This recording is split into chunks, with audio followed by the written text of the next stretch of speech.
So, we call that step one. It's the asking.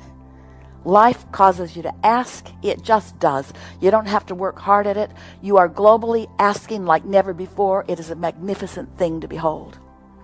So you are asking. Now, step two, that's where non-physical comes in. That's what the vortex is about. That's what the vibrational reality is about. And that's what law of attraction responding to that point of focus, which is the non-physical you, is about. And it makes us say in pointed words, when you ask, it is given. When you ask, it is given. Now, some complain, well, then where is it? And we say, it's given, it's a vibrational reality. And you say, big deal, I don't want a vibrational reality. I want a reality I can see and hear and smell and taste and touch. And we say, we know you do, but you also want a reality that you can feel.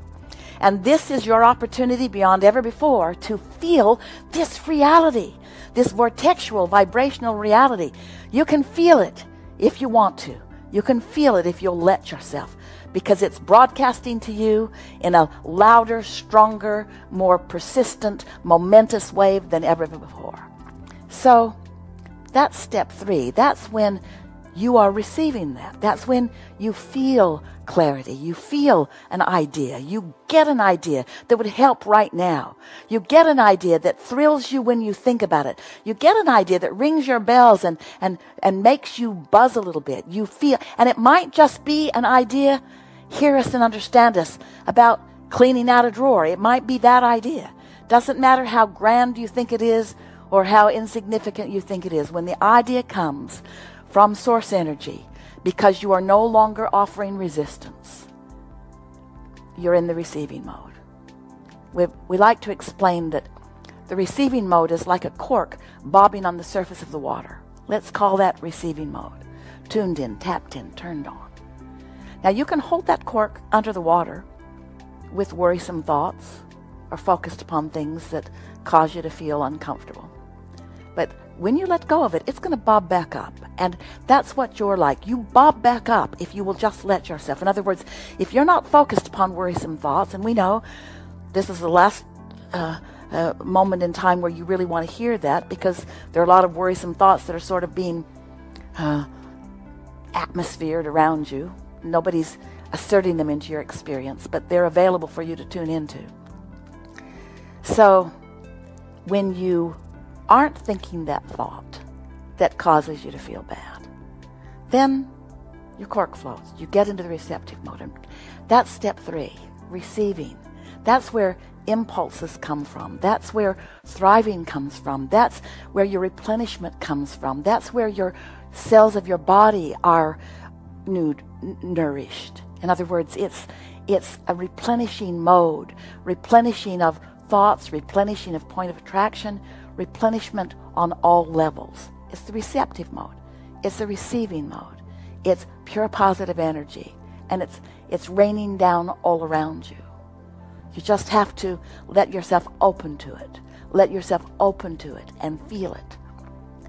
We are sitting in a room with a tin roof, and the rain just began to rain down, emphasizing that well-being is raining down all around you. In other words, an instant manifestation that demonstrates to you that the majority of what's going on this planet is still well-being raining down around you. And your cork can float if you will just let it. Now, how do you go about letting your cork float? Some want to take hold of it and just goose it up a little bit. That's not a good idea. We don't want you to try to force anything. Just try to relax a little more. Try to think more positive things about more things. In other words, look for reasons to feel good right where you are. And of course, the easiest way for your cork to really float, for you to really accomplish the receptive mode, the easiest way for you to do that is by quieting your mind altogether. Quieting your mind is not a difficult thing. It's a focus thing.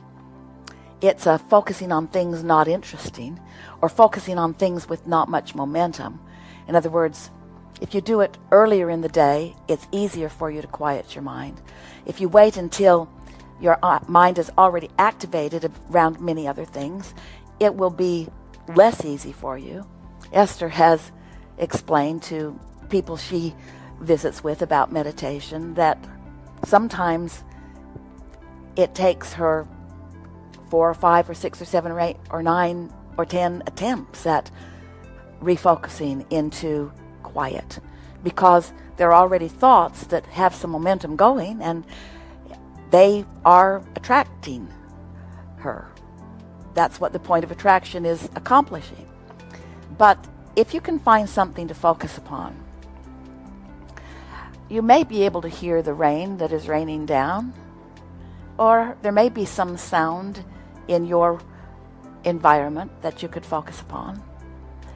But if you can find something that calls your attention, but not much of it, like the sound that comes from a fan or an air conditioner, or even the sound that comes from a dripping faucet, or the sound that comes from rain raining on your roof to demonstrate for you that here is something for you to focus upon.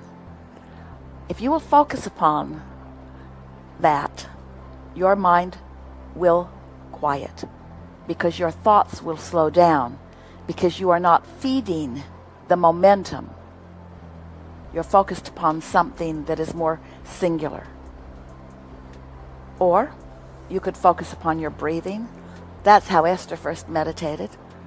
Breathing in and out, counting her breath, wanting to give her attention to that and only to that.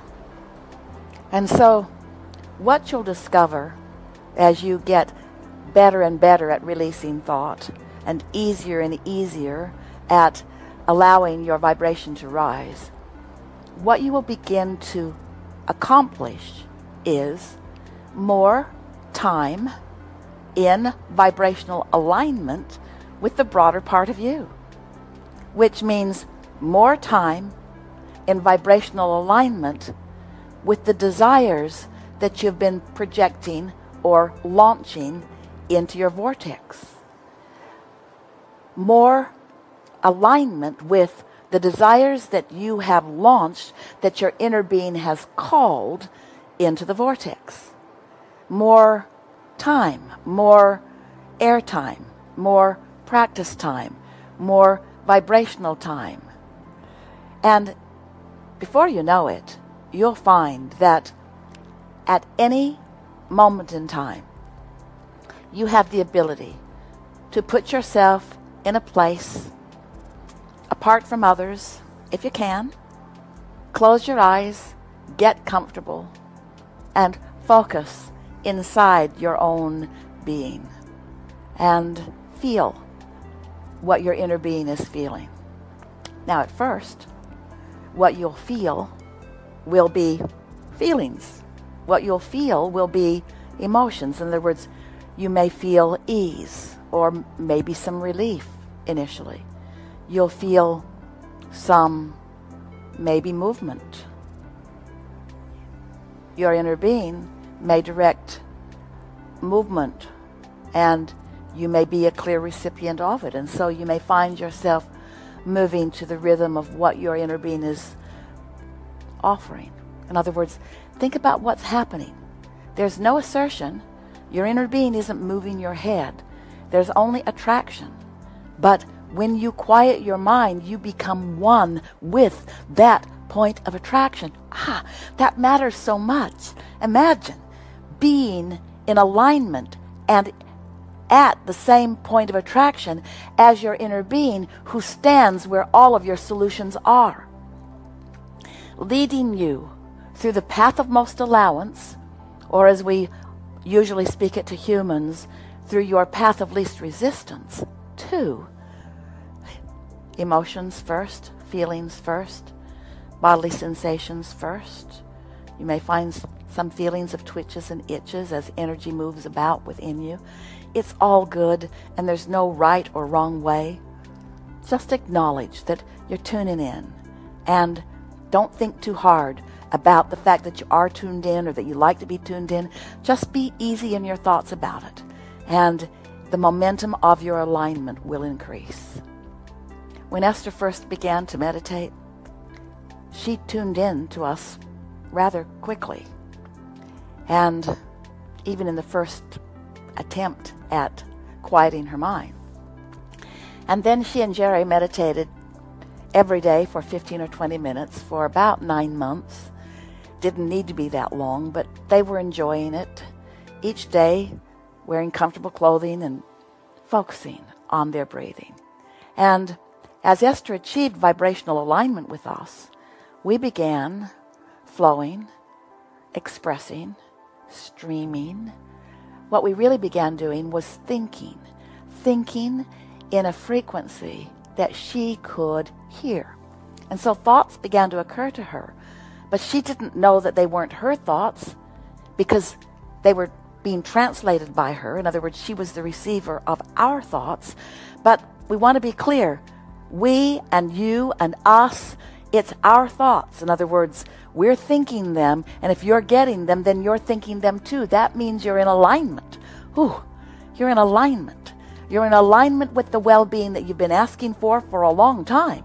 You're in alignment with the well-being that you've just been asking for recently. You're in alignment with the collective consciousness well-being that is being asked for globally. In other words, you're tuned in, tapped in, turned on, and thoughts are going to begin to flow to you. Better said, you're going to begin to receive the revealing of these thoughts. The revelation of these thoughts has been going on for a long time with you. But you are going to be tuned with your floating cork to the frequency of these thoughts. And you're going to feel it. And you're going to know it. And you won't be wondering about it. And the reason you won't be wondering about it is because, especially now, in your now manifested reality, where you are launching stronger desires than ever before, there is a greater gap between where most people are and where their inner being is, and you're going to feel the tuning process happen within you. You're going to know it.